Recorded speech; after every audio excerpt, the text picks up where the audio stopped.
Welcome back to Poplar Spring Farm. In my last video, I talked a little bit about how our younger kids are taking on some chores that our older kids used to have, and so things are sort of switching around and we are reorganizing who is doing what. So as the younger kids are learning how to do some more of the cooking and taking on jobs, that frees up the older kids to have some big projects that they're doing. Splitting firewood is something that our boys do. So this job actually has a younger kid and an older kid working on it, and they really enjoy doing the firewood. And this is just sort of boy work. So we have them doing all the splitting, and everyone sort of helps with stacking the wood in the shed. Though I think a lot of the younger kids do work on that, but our kids enjoy doing firewood. So which, I mean, that's great because we only heat with wood. That's our only source of heat. So we do use a lot.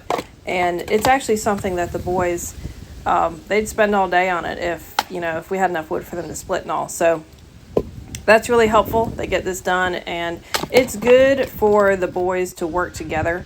We do have the kids split sometimes between older and younger, but it is good for the boys to get out and do jobs together.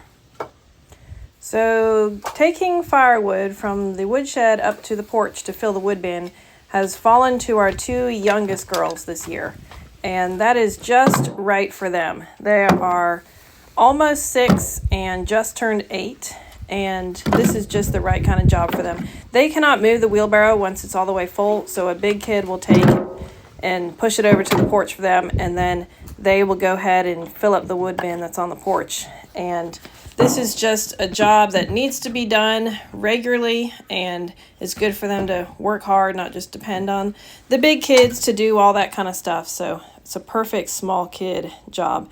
When our older kids were this size, they were doing it. So definitely a job that passes down. The middle kids have been doing it for a while, but now these two have it as their job.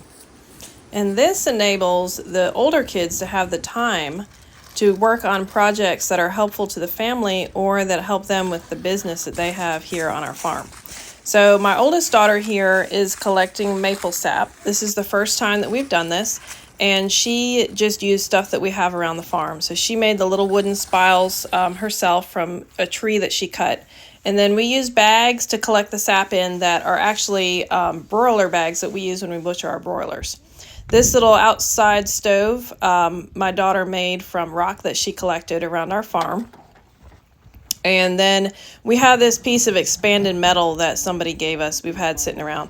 So that's the perfect size for the top. And I bought these turkey roasting pans because I didn't have a whole bunch of flat pans like this we could put over the fire.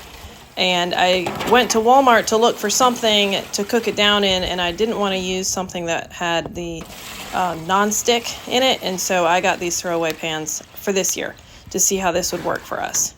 So the kids got the fire going nice and hot, and they filled all these pans to about half full, and we watched it for hours and hours all morning as the sap started to cook down and get lower in the pans. We would combine them, and then Melanie would pour more sap into the end pan, and so we would just continue to go through the sap. As it cooked, we would combine the sap that was cooked to the same temperature and the same color. That would all go together, and then new sap would go into empty pans until we had it all cooked down. And as it got to the right color and the right temperature, we poured it off into a pot, and you can see here it's sort of boiling. It boiled really, really hard, and it would just cook right on down. And then once we took it to a pot, we took it in the house and filtered it.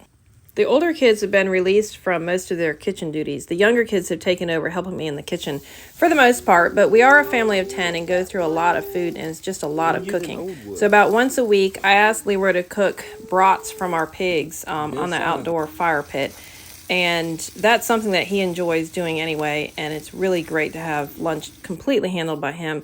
Except for a side, I can do a side very quickly in the house. We have a lot of things that I canned over the summer last summer, and so it's real easy to just open a couple jars of corn or something like that and just heat that up for lunch on the stove. That doesn't take much time at all. And so brats with no buns and corn might seem a little unusual, but we try to eat food that we just produce on our farm as much as we can. And it takes a lot of work to make buns, so I don't make them very often, and I'd rather not buy them. So this is a lunch that we actually all really enjoy. And it's all food that we produce here on our farm, which all of us prefer eating that kind of food anyway. So when Leroy has the brats ready, he brought them in, and I heated up our plates under the stove. We always do that when it's cold out. And so this is what lunch looked like on that day. The big project that the older kids are working on, that they spend a great deal of their time on, is actually clearing land for more pasture.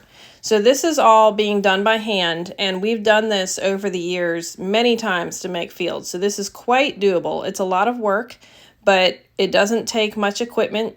That's how the woods look right now before they start going in to cut them. There's not a lot of underbrush because we've run pigs through this section for 2 years in a row and run them pretty hard, so they've cleaned up the underbrush. That is right there is a pile of sticks that the kids have made, trees and all that they've cut down, so that will need to be burned. On the right, there's another pile that they've made, and they're just going through here and cutting down all the small trees. You can see it's pretty clear here. There's a clump of stuff that needs to be bush hogged. Over on the right, that's one of our pastures that we've had. This is one of our logging roads, and then on the left is where we have been running the pigs continually, rotating them through a rather large section of cutover. And we just split it with electric wire, and we just run the pigs in a section and then take them off and run them in the next section. And now that we've done that for a couple years, we're coming through and we're cutting out the trees. So we'll have cow pastures on both sides of this logging road. This is just continuing down the logging road. Everything to the left is where we have run the pigs and we'll clear. So there's a logging road looking from the other direction with the cutover on the right. And this last section here is where we have the pigs right now. We only have 3. They're really big and they're ready to go to the butcher. So we're actually taking them in a few weeks. Then we're going to start with new piglets in a different section of woods that we want to clean up. But you can see that they really clean up the underbrush. In woods like this, there's a lot of vines, blackberry vines and thorns and junk. And we run them really hard when we're trying to make pasture and clean out the woods. So if they were on good ground, we'd put them on, leave them for a few days and take them off, so they wouldn't actually tear up the ground and be too rough on it. But where we want them to actually clear it out, we'll leave them in a section for a long time and let them really clean it up. And then when we come through with the chainsaw and an axe and all that kind of stuff, we'll even use the bush hog where stuff is small, not this kind of stuff, but where it's small, we can come through with the bush hog. But it's so much easier to clean up the woods once the pigs have done their work in here. So this is how we have made pasture in the past.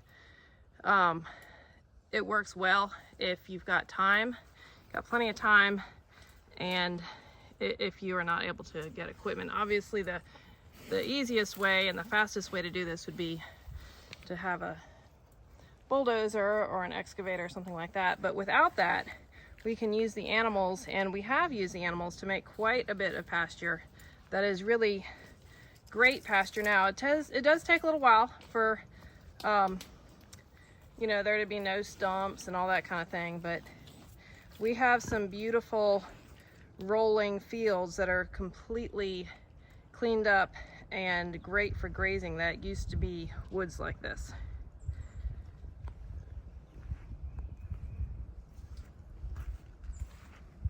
Where's the other one? I see him coming up. These pigs are definitely ready to go to the butcher. And we need to just give this whole section a complete rest from animals.